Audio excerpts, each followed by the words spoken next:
আজকে মার্থা উচ্চ বিদ্যালয় মাঠে অসাধারণ বল হুন্ডা মালিক একটি ওভার দেখাবো, একটি সেটা নিচের হচ্ছে হাতা। হুন্ডা মালিকের ওভারটা। হুন্ডা মালিকের ওভারে প্রথম বল, আবার যাচ্ছে ওভারে দ্বিতীয় বল করতে। হুন্ডা মালিকের বলগুলো আসলে হুন্ডা মালিক ঘুরে হাঁকিয়েছিল, অসাধারণ বল দারুণ সুইং কিন্তু ব্যাটে বলে কানেকশন হয়নি কিপারের হাতে। আবার ওভারের তৃতীয় বল আবারও জোরে হাঁকিয়েছিল, হোয়াইট বল কিন্তু কোনো রান হবে না। আসলে হুন্ডা মালিকের বলগুলি অসাধারণ, তার রান আপটা আছে আরও অসাধারণ, দেখতে খুব ভালো লাগে এই রান আপটা। ওভারের চতুর্থ বল ফোর রান এইবার সজোরে হাঁকিয়েছিলেন, একটা বাউন্ডারি পেয়ে গেল ব্যাটসম্যান, 4 রান। ওভারের পঞ্চম বল হুন্ডা মালিকের, আবারও হাঁকিয়েছিলেন, কিন্তু এবারও এটা বলে কানেকশন হয় না, কিন্তু হোয়াইট বল। আম্পায়ার 2 হাত প্রসারিত করলেন হোয়াইট। ওভারের পঞ্চম বল আবারই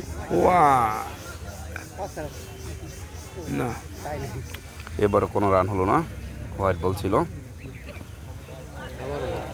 বলছে অনেক সুইং কি তো অসাধারণ বল। 3টি বল হোয়াইট দিল হুন্ডা মালিক। টেপ টেনিস খেত হুন্ডা মালিক ভাই। হুন্ডা মালিকের জার্সি নাম্বার হচ্ছে 5। আবার হুন্ডা মালিক ঘুরাচ্ছে, সুন্দর বল। এবারও কোনো রান হলো না। হুন্ডা মালিকের ওভারের হুন্ডা মালিক ও রে বাহ, অসাধারণ একটা ডেলিভারি delivery ছিল, ছিল, অসাধারণ অসাধারণ। ব্যাটসম্যান বুঝতেই পারলো না সুইং ইজ দাম, আরেকটি বল সুইং আছে দাম। বেবি ওভার হয়নি।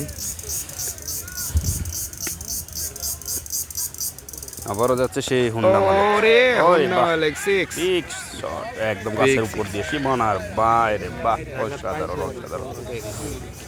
বিগ 6। সবাই ভালো লাগলে অবশ্যই ভিডিওটা শেয়ার